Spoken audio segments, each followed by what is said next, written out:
अब जैसे अगर मैं सिंक्रोनस मशीन की बात करूं, तो आपके सिंक्रोनस मशीन में कितनी वाइंडिंग्स होती है? बताइए, आपके सिंक्रोनस मशीन में कितनी वाइंडिंग्स होती है? दो। ठीक है। तो पहले अगर उसकी बात करें तो कौन सी है? Armature winding. और अगर यहां पे बात करें तो सेकेंड वन कौन सी है? Field winding. Field windings. ठीक है। ओके। तो यहाँ पे क्वेश्चन होता है कि यार ये आर्मेचर वाइंडिंग और फील्ड वाइंडिंग पता कैसे करेंगे? तो उसके लिए सोच देखते हैं क्या हो जाएगा। अगर हम आर्मेचर वाइंडिंग के लिए देखें तो देखिए, आर्मेचर वाइंडिंग कैसे आप रिकॉग्नाइज करोगे वो समझो जरा। आर्मेचर वाइंडिंग क्या है? या तो ए पावर डिलीवर करता है, मतलब it delivers AC power to the load, या फिर ये जो आर्मेचर वाइंडिंग है ये क्या करेगा? या तो डिलीवर करेगा या तो क्या करेगा? It absorb it absorb AC power from supply. मतलब देखा जाए तो इट डिलीवर एसी पावर। ये कौन सा आर्मेचर वाइंडिंग है? किसका आर्मेचर वाइंडिंग है ये वाला? फर्स्ट केस जनरेटर का है, मोटर का? It deliver AC power to the load, ये किसका आर्मेचर वाइंडिंग है? जनरेटर का या मोटर का? It delivers AC power to the load, obviously. बोलो, किसका आर्मेचर वाइंडिंग है? जनरेटर का। ठीक है। और अगर मैं यहां पे बोल रहा हूं it absorb AC power from supply, तो ऑब्वियसली एक किसका आर्मेचर वाइंडिंग है? मोटर का। डन। ओके। तो उसके बाद यहां पे बात करें फील्ड वाइंडिंग की। देखिए, ये जो फील्ड वाइंडिंग होता है बेसिकली हम यूज क्यों करते हैं? This is used to produce magnetic field.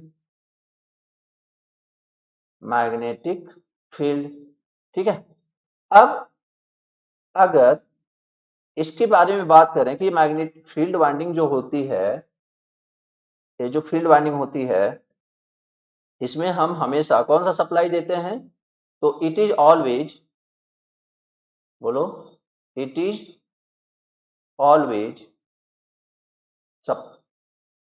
Supply from a DC supply. कोई पूछे कि क्यों, एसी में क्या प्रॉब्लम है? तो एसी में प्रॉब्लम है कि डीसी सप्लाई से क्या होता है, सो दैट, यहीं पे लिख देते हैं, इसे हम कंटिन्यू कर देते हैं, so that it create fixed pair of poles. Fixed pair of poles. Clear है मेरी बात? मतलब देखो, आपको पता है अगर आपने जैसे कि किसी को किसी वाइंडिंग में आपने एनर्जाइज किया, ठीक है, किसी वाइंडिंग में एनर्जाइज किया, तो मान लीजिए यहाँ पे नॉर्थ पोल, यहाँ पे साउथ पोल, तो आप चाहोगे कि हमेशा यहाँ पे नॉर्थ रहे, हमेशा यहाँ पे साउथ रहे, तो उसके लिए आपको सप्लाई क्या देना पड़ेगा? डीसी देना पड़ेगा। अदरवाइज क्या होएगा, एक मोमेंट, एक सेकेंड में 50 बार पोल ही चेंज होता रहेगा, north south north south north south. ठीक है ना? तो यहाँ पे वो लाइन लिखी हुई है, it is always supplied from a DC supply so that it create fixed pair of poles. मतलब ऊपर नॉर्थ है, एक साइड नॉर्थ एक side south, fixed pair of pole होना चाहिए। ठीक है। ओके। अच्छा एक बात बताओ, अगर मैं आर्मेचर वाइंडिंग की बात करूं, तो आर्मेचर ऐसा कौन सा मशीन है जिसके आर्मेचर वाइंडिंग में डीसी फ्लो होता है कोई ऐसा आर्मेचर वाइंडिंग? देखो, डीसी भी पढ़ लिया तुमने, इंडक्शन भी पढ़ लिया, सिंक्रोनस पढ़ लिया। ऐसा कौन सा आर्मेचर वाइंडिंग है जिसमें डीसी वोल्टेज जनरेट होता है या फिर डीसी पावर जनरेट होता है? एनी डीसी वोल्टेज या डीसी पावर? बोलो, है कोई ऐसा armature winding?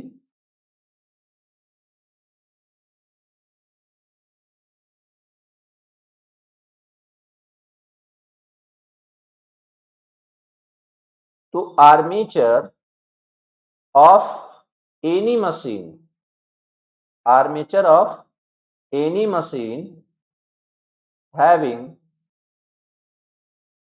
always AC voltage and AC power, AC voltage and AC power. देखो, अब समझो जरा, तुम्हें इंडक्शन और सिंक्रोनस में तो डाउट होगा नहीं कि उसमें हम एसी सप्लाई देते हैं तो obvious सी बात है एसी वोल्टेज या एसी पावर ही जनरेट होएगा, जैसे ना। जो थोड़ा बहुत एक आध 2% डाउट होगा वो किसमें होगा कि सर डीसी मशीन के आर्मेचर वाइंडिंग में। तो याद करो, डीसी मशीन के आर्मेचर वाइंडिंग में कौन सा करंट इंड्यूस होता था, एसी या डीसी? आर्मेचर वाइंडिंग में कौन सा करंट इंड्यूस होता था, एसी या डीसी? एसी होता था, उसी में डाउट था, और उसमें एसी होता था। तो मतलब कोई भी ऐसी मशीन नहीं है जिसके आर्मेचर वाइंडिंग में कौन सा करंट हो, डीसी हो। मतलब बेसिकली सारे के सारे आर्मेचर वाइंडिंग में क्या है, एसी है। यस या नो? ये बात सबको क्लियर है?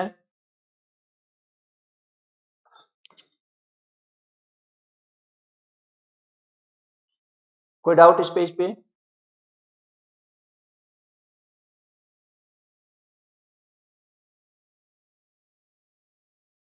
ओके, अब समझते हैं। अभी हमारा जो मेन कंसर्न है वो कौन है, सिंक्रोनस मशीन। मेन कंसर्न हम जो पढ़ रहे हैं, हमारा जो चैप्टर है कौन है, सिंक्रोनस मशीन। तो सिंक्रोनस मशीन में थोड़ा सा ऑब्जर्व करते हैं। तो सिंक्रोनस मशीन में ऑब्वियस सी बात है, दो चीजें अभी तक हमने पढ़ ली हैं। कौन कौन सी?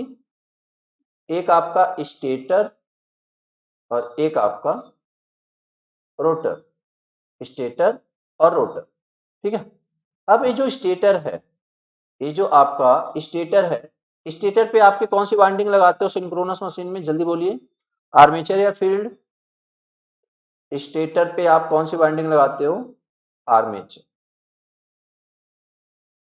Armature winding. मैंने कल बोला था स्मॉल मशीन में यूज कर सकते हो, बट ऑब्वियस सी बात है अल्टरनेटर हम कभी भी स्मॉल रेटिंग के लिए बनाते ही, जब भी बनाते हैं लार्ज रेटिंग के लिए बनाते हैं। ठीक है। ओके, तो एक बात समझो, ये जो आर्मेचर वाइंडिंग है इसको आप कौन सा पावर वाइंडिंग बोलोगे, हाई पावर वाइंडिंग या low power winding? Armature winding को आप कौन सा पावर वाइंडिंग बोलोगे, हाई पावर वाइंडिंग या low power winding? Main power तो उसी में से है, इसको आप क्या बोलोगे, हाई पावर वाइंडिंग। और उसके बाद ये जो स्टेटर है इसमें कैसा सप्लाई, मतलब कैसा करंट उसमें जा रहा है, एसी या डीसी? तो एसी। इधर आ जाइए, इधर आ जाइए। अब ये जो रोटर है, रोटर पे आपने क्या दिया हुआ है, फील्ड वाइंडिंग। रोटर पे आपने क्या दिया हुआ है, फील्ड वाइंडिंग। और फील्ड वाइंडिंग क्या है, हाई पावर लो पावर? उसको आप क्या बोलोगे, लो पावर वाइंडिंग। और उसमें आप एसी दे रहे हो डीसी दे रहे हो, तो आप क्या दे रहे हो, डीसी दे रहे हो। क्या ये सारे पॉइंट क्लियर है सबको?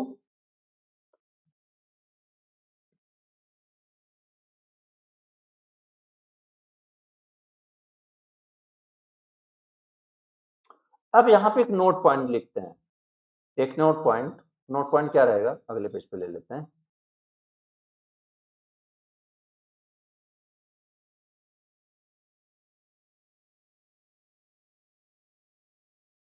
देखिए, एक नोट पॉइंट क्या है आपका कि सिंक्रोनस मशीन इज, याद रखना, synchronous machine is doubly excited machine, doubly excited machine. ठीक है। अब देखो डबली क्यों बोलते हैं वो समझते हैं पहले। यहाँ पे इसका मतलब, सही मतलब निकालते हैं, फिर उसके बाद आप खुद डिसाइड कर लो कि कौन कौन डबली है कौन singly excited. What is meaning of doubly excited? तो देखो, डबली एक्साइटेड का मतलब ये होता है कि दो अलग अलग सोर्सेस से आप सप्लाई मतलब दो अलग सप्लाई, बेसिकली दो अलग अलग सप्लाई। जैसे देखो, अगर हम यहाँ पे बात करें तो जो सिंक्रोनस मशीन का हमारा आर्मेचर वाइंडिंग है, जो सिंक्रोनस मशीन का हमारा आर्मेचर वाइंडिंग है, उसमें कौन सा करंट फ्लो कराया जा रहा है, बताइए जरा। एसी या डीसी? एसी। और जो हमारा फील्ड वाइंडिंग है, फील्ड वाइंडिंग है, उसमें आप कैसा सोर्स चाहिए उसको? उसको सोर्स कैसा चाहिए? डीसी चाहिए। उसको कैसा सोर्स चाहिए? डीसी चाहिए।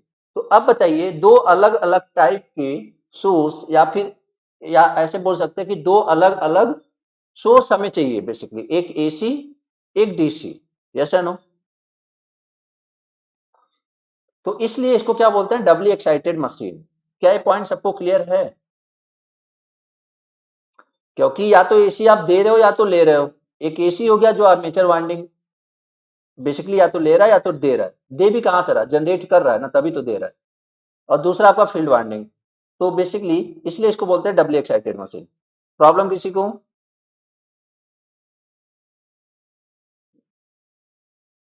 अगर आप सेम सोर्स से, मेरी बात समझना ध्यान से, अगर आप सेम सोर्स से आर्मेचर वाइंडिंग और फील्ड वाइंडिंग को सप्लाई दे रहे हो तो वो डबली एक्साइटेड नहीं होगा।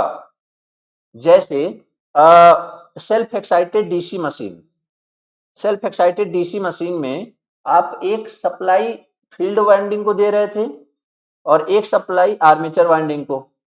बट अगर दोनों में कॉमन क्या था? दोनों में आप क्या कर रहे थे? एक सोर्स से ही ले रहे थे ना, यस या नो? एक ही सोर्स था ना यार। अलग से एसी सप्लाई दे रहे थे क्या आप? अलग से आप एसी सप्लाई दे रहे थे नहीं ना? क्लियर है मेरी बात? डाउट है किसी को? वहां तो एक ही सप्लाई था ना, मतलब जो जनरेट हो रहा था उसी का कुछ पोर्शन लेके फील्ड वाइंडिंग को दे रहे थे, या फिर जो सप्लाई हमें मिल रहा था उसी का कुछ पोर्शन लेके हम फील्ड वाइंडिंग को दे रहे थे। इन केस ऑफ मोटर, जो जनरेट हो रहा था उसका कुछ पोर्शन लेके फील्ड वाइंडिंग को दे रहे थे इन केस ऑफ जनरेटर। डन।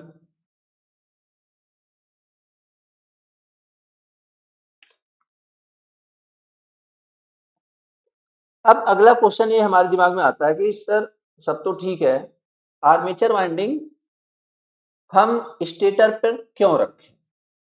मतलब कुछ तो वजह बता दो।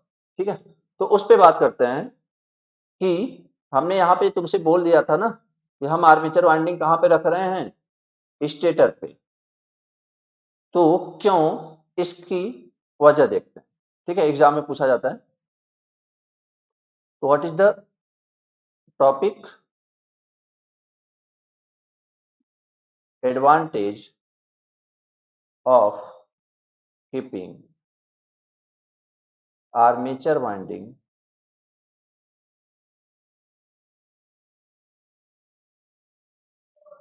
On stator. Advantage of keeping armature winding on stator.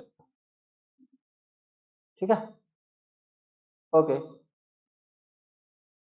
तो अगर हम यहाँ पे बात करें एडवांटेज की, ध्यान से सुनिए, एक एक लाइन अभी के अभी आप विजुअलाइज करके याद कर लेना, ये नहीं कि हमें रटना है, ऐसा कुछ नहीं होना। ठीक है, अभी के अभी आप सारी चीजों को एकदम दिमाग में बैठा लोगे। Advantage of keeping armature winding on stator. एक बात बताओ, आर्मेचर वाइंडिंग हाई पावर है लो पावर है? पहला question, armature winding high power है लो पावर? High power. तो हाई पावर को स्टेशनरी रखना सुटेबल रहेगा या फिर रोटेटिंग? ऑब्वियस सी बात है, स्टेशनरी। ठीक है, ताकि ताकि क्या क्या हमें एडवांटेज मिले। जैसे देखो, तुम्हें मान लो in case of alternator armature winding में करंट क्या हो रहा है? ईएमएफ क्या हो रहा है? इंड्यूस हो रहा है, और करंट प्रोड्यूस होगा। अगर आर्मेचर वाइंडिंग, इतना तो पक्का है कि करंट जो प्रोड्यूस होगा आर्मेचर वाइंडिंग में होगा with the help of field winding. अगर आर्मेचर वाइंडिंग रोटर पे है तो आपको करंट को कलेक्ट करने के लिए क्या लगाना पड़ेगा, कम्यूटेटर या स्लिप रिंग?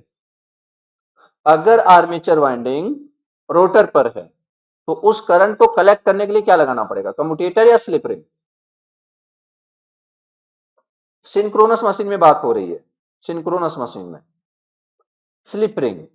देखो कम्यूटेटर तब लगाते हैं ना जब एसी को डीसी या डीसी को एसी में करना हो। यहाँ पे हमें जो एसी प्रोड्यूस हो रहा है उसी को एज इट बाहर दे देना है। तो सेम सप्लाई के लिए एसी लगा स्लिप लगाते हैं, ठीक है शुभम? सेम सप्लाई के लिए क्या लगाते हैं, याद होगा, ठीक है ना? तो अंदर जो जनरेट हो रहा है वही हमें बाहर देना है, जो अंदर जनरेट हो रहा है वही बाहर देना है, इसलिए हम क्या यूज करेंगे, स्लिप रिंग।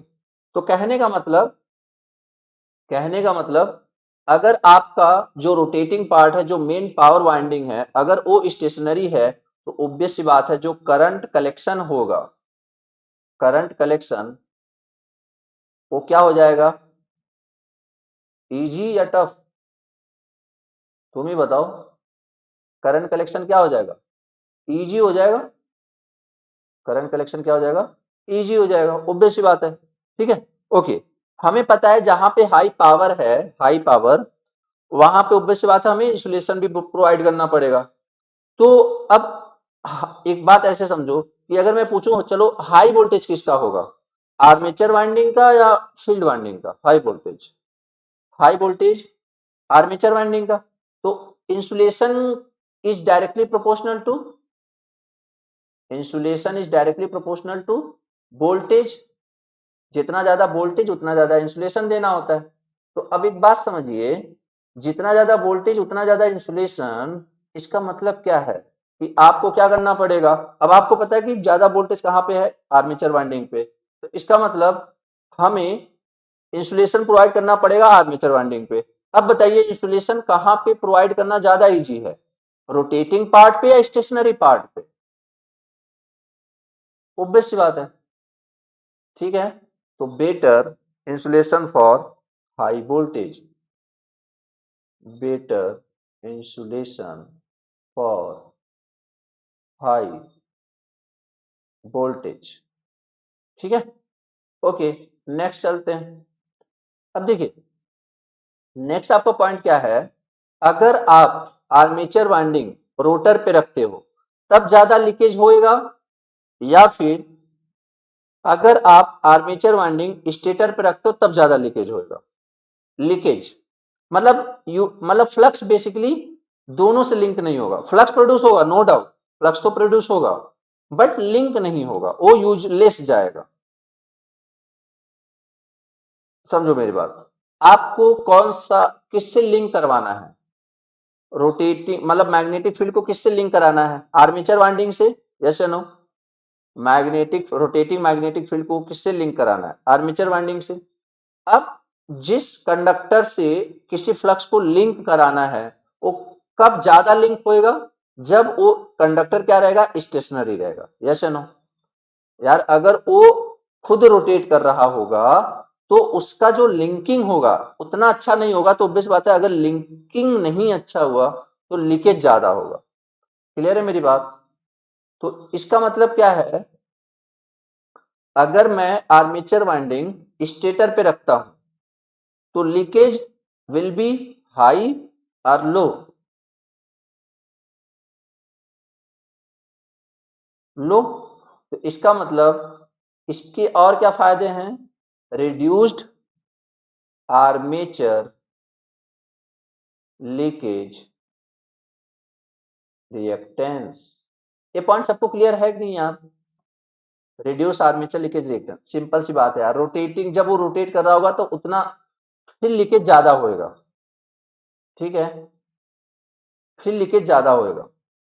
अब रिड्यूस आर्मेचर लीकेज रिएक्टेंस में अगर आपने एक्स एल की वैल्यू डिक्रीज करी तो ऑब्वियस सी बात है वोल्टेज ड्रॉप क्या होएगा, अगर एक्सएल की वैल्यू डिक्रीज हुई तो बताना जरा वोल्टेज ड्रॉप क्या होएगा, वोल्टेज ड्रॉप इंक्रीज या डिक्रीज, वोल्टेज ड्रॉप डिक्रीज। और अगर वोल्टेज ड्रॉप डिक्रीज हुआ तो what about voltage regulation, what about voltage regulation?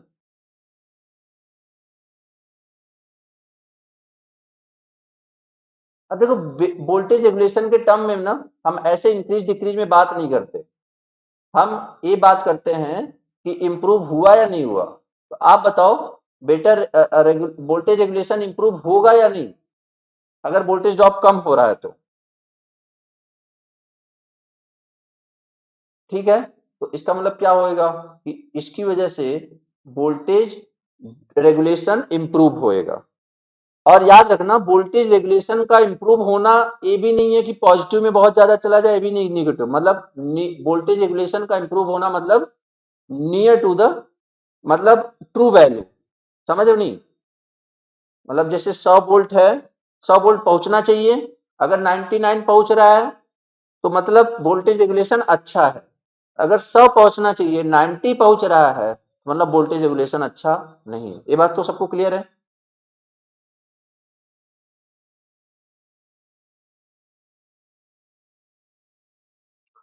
उसके बाद अब देखिए, अगर आपका आर्मेचर वाइंडिंग कहाँ पे होता, स्टेटर पे, तो आपको चाहिए होता है स्लिप रिंग। कितने स्लिप रिंग चाहिए होते तब अगर आपका आर्मेचर वाइंडिंग स्टेटर पर होता, बोलो। थ्री फेज आर्मेचर वाइंडिंग,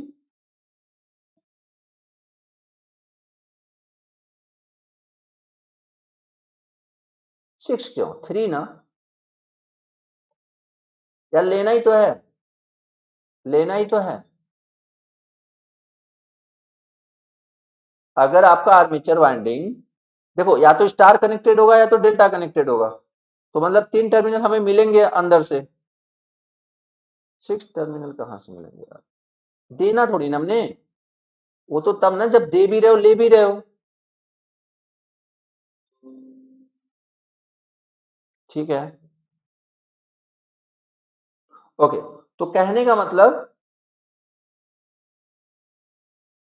मतलब अगर आर्मेचर वाइंडिंग अंदर होता और फील्ड वाइंडिंग बाहर होता तो हमें 3 टर्मिनल के करंट बाहर कलेक्ट करने होते, तो इसकी वजह से हमें कितने स्लिप रिंग की नीडेड होती, 3 स्लिप रिंग चाहिए होते। बट अगर हमारा फील्ड वाइंडिंग अंदर है और आर्मेचर वाइंडिंग बाहर है तो क्या कोई स्लिप रिंग चाहिए।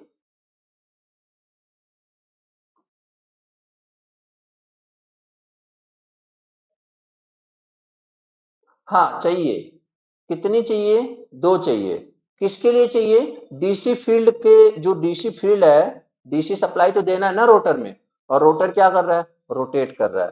तो only 2 slip rings are required, only 2 slip rings are required for DC excitation. Yes या नो, डाउट है किसी को। Only 2 slip rings are required for DC excitation. Done? Okay. अब नेक्स्ट समझो, अगर यहां पे हम बात करें, अगर हम यहां पे बात करें तो देखिए ये जो है रोटर, आर्मेचर वाइंडिंग, अच्छा जैसे अगर वेट वाइज बात करें तो कौन सा ज्यादा वेट होगा, किसका ज्यादा वेट होगा, आर्मेचर वाइंडिंग का फील्ड वाइंडिंग का। वेट वाइज बात करें तो ऑब्वियसली आर्मेचर वाइंडिंग का। तो अगर हम आर्मेचर वाइंडिंग को रोटर पे रखते तो बहुत ज्यादा वेट हो जाता, तो उसकी वजह से हम बहुत ज्यादा स्पीड हम अचीव नहीं कर सकते थे, यस या नो। तो अगर आर्मेचर वाइंडिंग हम बाहर रख रहे हैं तो इसका फायदा क्या है कि rotor is light weight, yes या no. Rotor is light weight just because of कि हम आर्मेचर वाइंडिंग बाहर रख रहे हैं। और रोटर लाइट वेट होने का क्या फायदा है कि ज्यादा से ज्यादा स्पीड मिल सकता है, तो higher speeds are possible. Done. उसके बाद नेक्स्ट, अब देखो तुम्हें पता है हीटिंग, जब वोल्टेज जनरेट हो रहा है, पावर जनरेट हो रहा है, तो मतलब हीटिंग तो आएगी।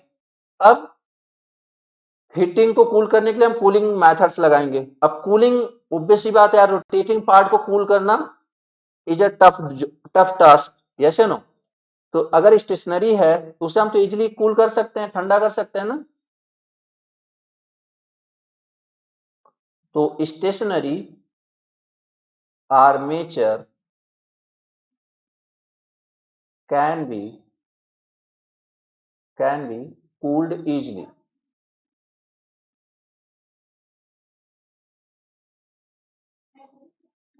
सो दिस इज ऑल अबाउट कि हम आर्मेचर वाइंडिंग को स्टेटर पे क्यों रखें। कोई भी ऐसा पॉइंट जो आपको समझ में ना आया हो, सारे कवर करने की कोशिश करिए मैंने सारे पॉइंट्स।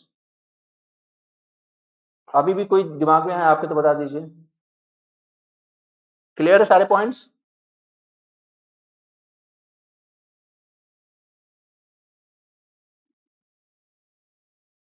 ठीक है, ओके। अब अगेन हम आते हैं आर्मेचर वाइंडिंग पे। हम अगेन आते हैं आर्मेचर वाइंडिंग पे।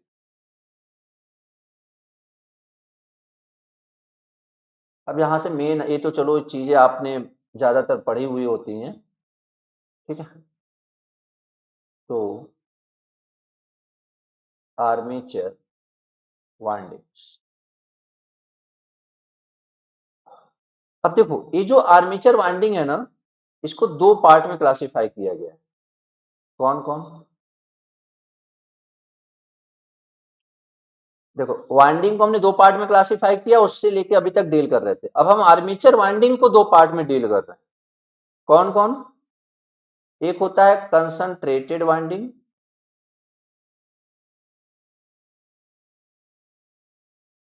भाई बस देखते रहना, चीजें इतनी फिर डेप्थ में जाने वाली है ना धीरे धीरे करके, और सारी चीजें तुम बहुत इजीली सीख जाओगे। कंसंट्रेटेड वाइंडिंग, और यहां पे क्या हो जाएगा आपका distributed winding.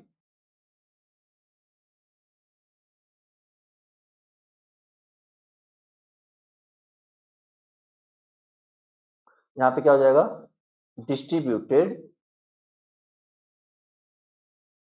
Windings. Clear? Concentrated winding and distributed winding. अब क्वेश्चन होता है कंसंट्रेटेड वाइंडिंग क्या है और डिस्ट्रीब्यूटेड वाइंडिंग क्या है। तो उस पे आते हैं। पहले मैं ये बता दूं कि डिस्ट्रीब्यूटेड वाइंडिंग को भी दो पार्ट में बांटा जाएगा। डिस्ट्रीब्यूटेड वाइंडिंग को भी दो पार्ट में बांटा जाएगा, और वो क्या क्या होने वाले हैं।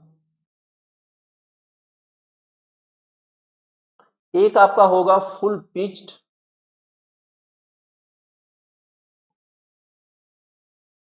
एक होगा फुल पिच्ड वाइंडिंग, और एक आपका होने वाला है शॉर्ट पिच्ड वाइंडिंग्स। एक क्या है फुल पिच्ड वाइंडिंग, और एक क्या है आपका short pitched winding. Distributed winding में एक फुल पिच्ड वाइंडिंग और एक शॉर्ट पिच्ड वाइंडिंग। सब पे बात करेंगे, एक एक उठाएंगे, सब पे बात करेंगे। पहले हम थोड़ा सा आपको ओवरव्यू दे देते हैं, उसके बाद बात करते हैं। तो डिस्ट्रीब्यूटेड वाइंडिंग, देखो आर्मेचर वाइंडिंग दो टाइप के होते हैं, concentrated and distributed. And distributed winding can be classified in two ways, full pitched winding and short pitched winding। सबसे रिलेटेड टर्म्स हैं, सब पे डिटेल में डिस्कस करने वाले हैं। तो अभी जो शॉर्ट पिच वाइंडिंग है, this is again classified in two ways. This is again classified in two ways, that is what integral slot winding और फ्रैक्शनल स्लॉट वाइंडिंग्स। ठीक है, तो ये बेसिकली आपका क्या है क्लासिफिकेशन ऑफ आर्मेचर वाइंडिंग। अभी हम एक एक को डील करते हैं। पहले यहां तक कोई दिक्कत है? एक एक का डेफिनेशन में बताऊंगा, टेंशन मत लो। जितना मतलब एग्जाम के पॉइंट ऑफ व्यू से इंपॉर्टेंट है, सारी कोशिश करूंगा बताने की। कोई दिक्कत यहां तक? तो सबसे पहले हम उठाते हैं कंसंट्रेटेड वाइंडिंग को। याद रखना है क्लासिफिकेशन तुम्हें याद रहना चाहिए। Armature winding can be classified as concentrated, distributed, again distributed, full pitched and short pitched. Short pitched again integral slot and fractional slot winding, ठीक है। Full pitch did again fractional, ठीक है, ओके। अब यहां पे देखो, अगर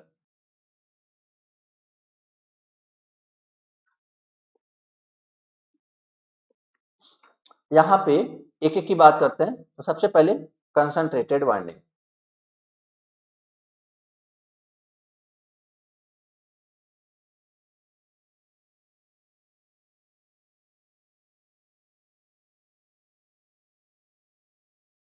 कंसंट्रेटेड वाइंडिंग्स, तो देखिए ये क्या होता है, ये बेसिकली ये है कि अगर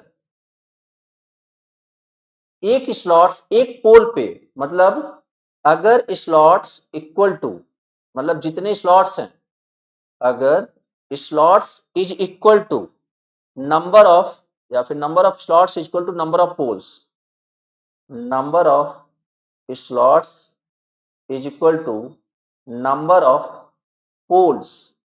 समझ पा रहे हो मेरी बात, मतलब एक पोल में सिर्फ एक स्लॉट्स, या बस एक पोल में एक स्लॉट्स, मतलब जैसे अगर मान लो यहाँ पे कुछ ऐसे समझो कि मान लो 4 पोल की मशीन है, मान लो कोई 4 पोल की मशीन है, लाइक एक मिनट, मान लो चलो यही ले लेते हैं डायग्राम थोड़ी देर के लिए। मान लो 4 पोल की मशीन है, तो एक पोल के लिए, चलो तो डीसी में आ जाएगा, wait a minute।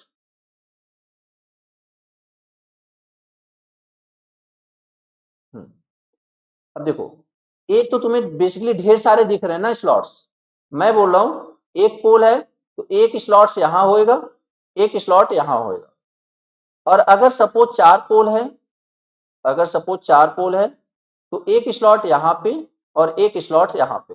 आगे बात समझ में, बोलो क्लियर है? ये concentrated winding, number of slots equal to number of poles, that's it. Obvious सी बात हम कभी नहीं यूज करते, ठीक है, कभी नहीं यूज करते, बताएंगे अभी, क्लियर है? तो अगर number of slots equal to number of poles है, तो फिर इसको क्या बोलेंगे हम? Concentrated winding. डन? क्या बोलेंगे हम इसको? Concentrated winding. या फिर अब देखो इसके बारे में थोड़ा बहुत बात कर लेते हैं कि क्यों यूज नहीं करते। तो अगर जैसे आपसे कोई ये पूछे कि कंसंट्रेटेड वाइंडिंग के लिए स्लॉट्स पर पोल पर फेज की जो वैल्यू होगी कितनी होगी, तो always answer is 1, always answer is 1, याद रखना मेरी बात, ठीक है। स्लॉट्स पर पोल पर फेज इज 1, ओके। पहला पॉइंट ये हो गया, इसका ये कंक्लूजन हो गया, ठीक है। अब दूसरा पॉइंट देखते हैं। दूसरा पॉइंट क्या है कि कहने को ये जो इंड्यूस्ड ईएमएफ होता है, जैसे ईएमएफ जो इंड्यूस होगा, अगर number of slots equal to number of poles हैं, याद रखना मैक्सिमम ईएमएफ इंड्यूस होता है, समझ रहे हो? ऐसे वाइंडिंग में such winding gives maximum induced EMF. But वही बात है कि अगर सेम नंबर स्लॉट्स लें, तो जैसे 4 पोल लिया, 4 स्लॉट लेंगे। अब 4 ही स्लॉट, अब कोई और दूसरा मशीन है जिसमें सिर्फ 4 ही स्लॉट्स रखे, नंबर ऑफ पोल चाहे जितने रखें, तो बेसिकली कंपेयर करने का ऐसा नहीं कि मतलब कंपेयर किसी को किसी से कर रहे हैं, मतलब कुछ पैरामीटर सेम होना चाहिए, तब अगर आप कंपेयर करोगे तो ये क्या करेगा, आपको मैक्सिमम ईएमएफ इंड्यूस करेगा, समझ रहे हो? तो मैक्सिमम ईएमएफ इंड्यूस करेगा, चाहे तो लिख लो for given number of conductors. मतलब ऐसे मैं बोलूं कि 100 कंडक्टर हैं, इनसे मुझे इस तरीके से स्लॉट्स में अरेंज करो और मुझे बताओ कि कैसे मैक्सिमम ईएमएफ इंड्यूस होगा। तो कंसंट्रेटेड वाइंडिंग में अगर आप 100 कंडक्टर को 10 स्लॉट्स में रखते हो, और 10 स्लॉट्स में रखने के बाद नंबर ऑफ पोल्स कितने देने पड़ेंगे अगर कंसंट्रेटेड यूज करना है? तो 10 स्लॉट्स बना लिया आपने, एक एक स्लॉट में 10 कंडक्टर्स हैं, तो how many number of poles we needed for concentrated winding? Obviously 10, yes या नो? साफ साफ लिखा हुआ है आपके सामने।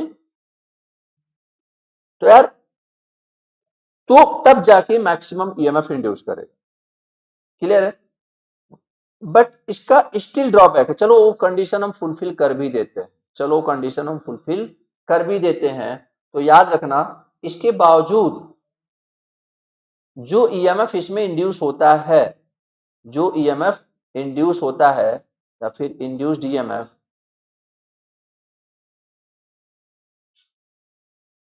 Is not sinusoidal. This is the drawback. और इसी साइनोसोइडल को अचीव करने के लिए हम वाइंडिंग को क्या करते हैं, डिस्ट्रीब्यूटेड करते हैं। मेरी बात समझ में आ रही नहीं? कंसंट्रेटेड में यार देखो, हमारे लिए अगर इलेक्ट्रिसिटी जनरेट करा रहे हैं तो वेवफॉर्म का साइनोसोइडल होना बहुत जरूरी है। यस या नो? एसी का मतलब क्या होता है, प्योर साइनोसोइडल ना। क्योंकि एसी के अलावा अगर कुछ भी मिलेगा दैट इज हार्मोनिक्स, और हार्मोनिक्स हमारा काम नहीं करते, वो सिर्फ हीट क्रिएट करते हैं। ठीक है, तो induced EMF is not sinusoidal. Induced मतलब क्या हुआ कि ईएमएफ तो मैक्सिमम मिल रहा है, बट जो क्वालिटी है, मतलब कहने का मतलब क्वांटिटी तो मिल रही है, क्वालिटी नहीं मिल रही है। यस या no? With the help of concentrated winding quantity तो मिल रही है, but we are not getting quality supply या क्वालिटी इंड्यूस्ड ईएमएफ, तो हम इसको यूज नहीं करेंगे। क्लियर है मेरी बात? देखो अभी यहां पे कुछ टर्म्स आने वाले हैं आपके सामने, लाइक केपी, केडी एंड केडब्ल्यू।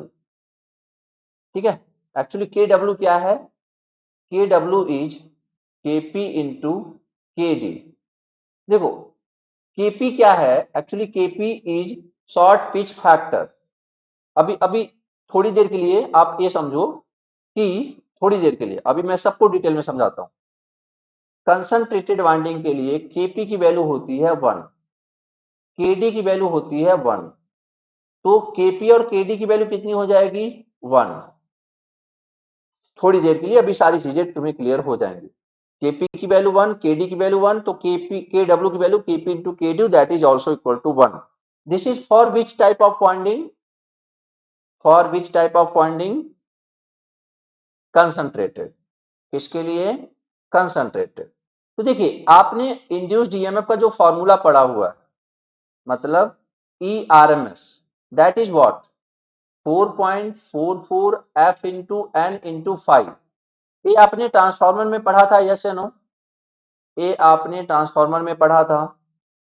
ठीक है, अब ट्रांसफॉर्मर में अगर आपसे पूछूं, क्या ट्रांसफॉर्मर में हमने कंसंट्रेटेड वाइंडिंग यूज करी थी या डिस्ट्रीब्यूटेड?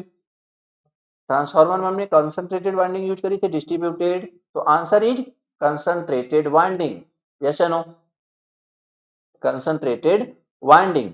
तो अब यहाँ पे हम क्या यूज करने वाले हैं, डिस्ट्रीब्यूटेड वाइंडिंग। तो जब हम डिस्ट्रीब्यूटेड वाइंडिंग यूज करते हैं तो उस समय एक टर्म और ऐड हो जाता है, that is known as K W, that is known as K W. अब आप गेस करो कि कंसंट्रेटेड के लिए के डब्ल्यू की वैल्यू कितनी हो जाएगी कि मैक्सिमम ईएमएफ इंड्यूस हो? ऑब्वियस सी बात है, 1। यस या नो? तो मतलब a 4.44 F into N into 5, मतलब K W is always less than or equal to 1, winding factor is always less than or equal to 1। मतलब जब भी के डब्ल्यू होगा या तो एक होगा या तो एक से कम होएगा। ठीक है, अभी फिलहाल के लिए आप ये समझो, दो चीजें समझो आप। E R M S is equal to, in case of AC machine, synchronous machine, 4.44 f into n into 5 into kW. What is kW? kW is kp into kd. What is kp and kd? अभी बात करते हैं, but value की बात करें तो what is kp 1, what is kd 1, तो kW is 1। इसका मतलब एक कंसंट्रेटेड वाइंडिंग में kW की वैल्यू 1 है, तो मैक्सिमम ईएमएफ इंड्यूस होगा। क्यों मैक्सिमम ईएमएफ होगा? क्योंकि अगर kW की वैल्यू 1 नहीं होगी तो 100% 1 से कम होएगी। अगर 1 से कम हुई तो इंड्यूस्ड ईएमएफ विल रिड्यूस। क्या यहां तक सारे पॉइंट्स क्लियर हैं आपको? आगे बढ़ूं मैं डिस्ट्रीब्यूटेड वाइंडिंग में। वहां पे आपको सारे मतलब समझाता हूँ, KP, KD, केडब्ल्यू।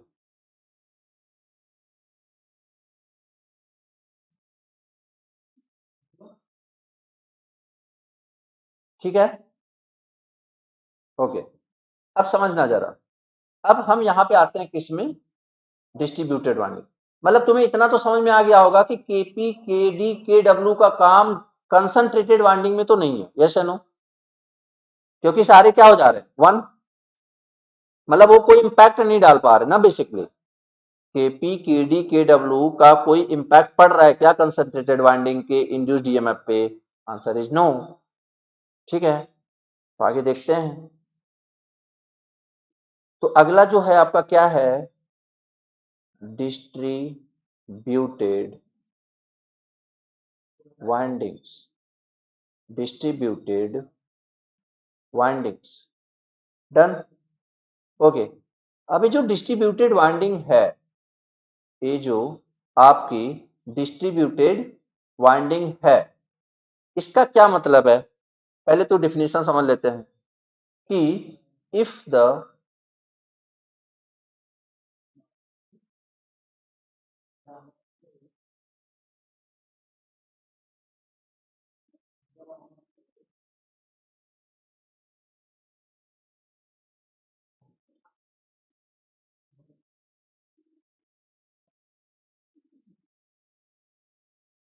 Under one pole, yes या नो? या पिछले वाले क्या था, number of poles equal to number of slots.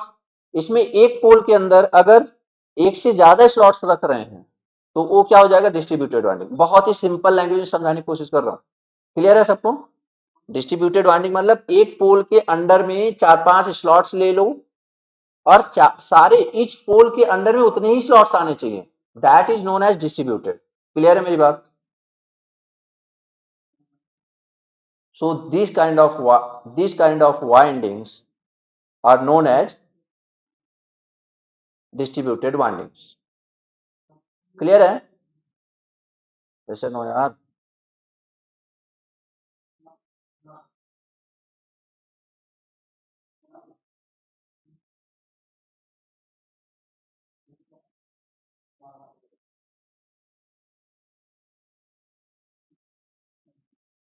ठीक है, जैसे अगर मैं तुमसे एक एग्जांपल दूं, लाइक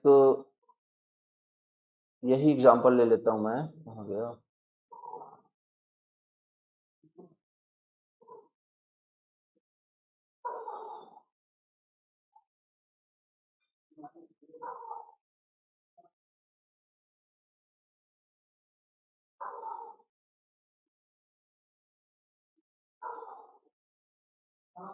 चलो इसी को ले लेता हूं।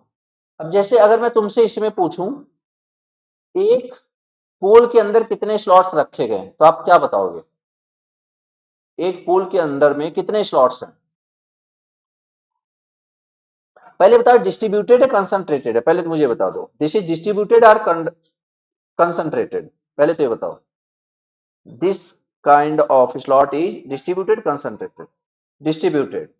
अब देखो, टोटल नंबर ऑफ स्लॉट्स गिन लो, कितने हैं? 1 2 3 4 5 6 7 8 9 10 11 12 13 14 15 16 17 18। तो टोटल स्लॉट्स 18। मतलब एक पोल के लिए कितने स्लॉट्स? 9 ना, यस या नो? एक पोल के लिए 9 स्लॉट्स, तो मतलब 9 slots will come under one pole. तो this kind of winding is distributed और कंसंट्रेटेड? Obviously distributed. क्लियर हो रही सबको मेरी बात? अगर सपोज यहां पे दो पोल और रख देता मैं, यहां पे दो पोल और रख देता मैं, तो और suppose number of total slots is 20, suppose total number of slots is 20, तो 20/4 दैट इज 5, 20/4 दैट इज 5। मतलब each pole containing 5 slots, yes or no? Each pole containing 5 slots, obviously again this is distributed। तो क्या तुम्हें लगता है कभी भी हम कंसंट्रेटेड पे जाएंगे? यार अगर 100 स्लॉट से 100 नंबर ऑफ पोल, समझ लो कैसे डिजाइन करोगे आप। डन। दो चार पोल ही डिजाइन करना मुश्किल हो जाता है।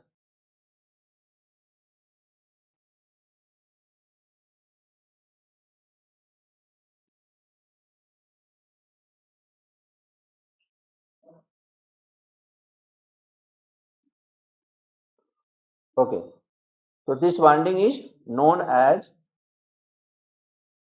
distributed windings.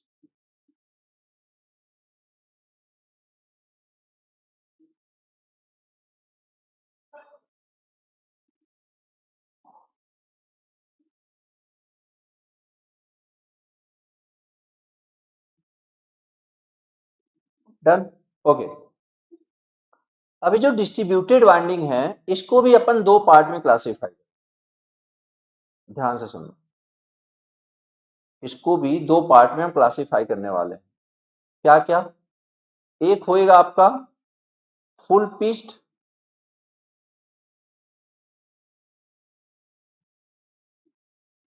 और एक होएगा आपका शॉर्ट पिच्ड। एक होएगा आपका फुल पिच्ड और एक होएगा आपका शॉर्ट पिच्ड। ठीक है, फुल पिच्ड, शॉर्ट पिच्ड। अब एक बात बताइए, डिस्ट्रीब्यूटेड तो दोनों हैं, चाहे वो शॉर्ट पिच्ड हो चाहे फुल पिच्ड हो, यस या नो? डिस्ट्रीब्यूटेड तो दोनों हैं, चाहे वो शॉर्ट पिच हो चाहे वो फुल पिच हो। तो याद रखना, अगर डिस्ट्रीब्यूटेड हैं तो केडी की value less than one, or equal to one, or greater than one. अगर तुम्हें थोड़ा बहुत याद हो तो, अगर डिस्ट्रीब्यूटेड है तो केडी की वैल्यू लेस देन वन, क्योंकि वन से ज्यादा तो होना ही नहीं है। क्या मेरी बात सबको समझ में आ रही है?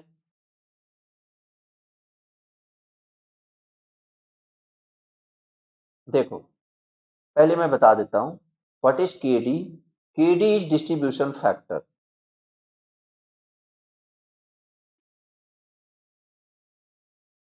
What is Kp? Kp is short pitched factor.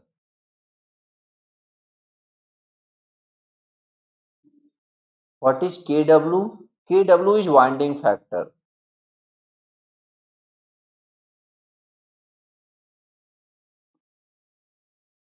अगर बात करें what is Kw, Kw is winding factor and winding factor can be written as Kp into Kd. मतलब Kw कुछ अलग से नहीं है, दोनों का क्या है, प्रोडक्ट है। ठीक है, अब देखो, और इन तीनों की मैक्सिमम वैल्यू क्या हो सकती है? Maximum one. मैक्सिमम क्या हो सकती है? वन। ठीक है ना, इंडिविजुअली बात कर रहा हूं। आगे आ जाओ। अगर फुल पिच्ड है तो देखो, अगर शॉर्ट पिच नहीं है तो केपी पिक्चर में आएगा क्या? अगर शॉर्ट पिच्ड नहीं है तो केपी पिक्चर में आएगा क्या? नहीं आएगा। तो इसका मतलब केपी की वैल्यू कितनी होएगी? Ideal type one. क्लियर है? और व्हाट अबाउट के डब्ल्यू? के W is less than one, greater than one, या इक्वल टू वन? बोलो यार। भाई साहब, one into one by two क्या होता है? One into one by two क्या होता है? लेस ही होता है ना वन से। तो इतना क्यों सोच रहे हो यार? वन से मल्टीप्लाई करोगे वन से कम वाले नंबर पे तो वन ही, लेस देन वन ही होगा। Short pitched, KD less than one, KP less than one, तो ऑब्वियस सी बात है के W is also less than one.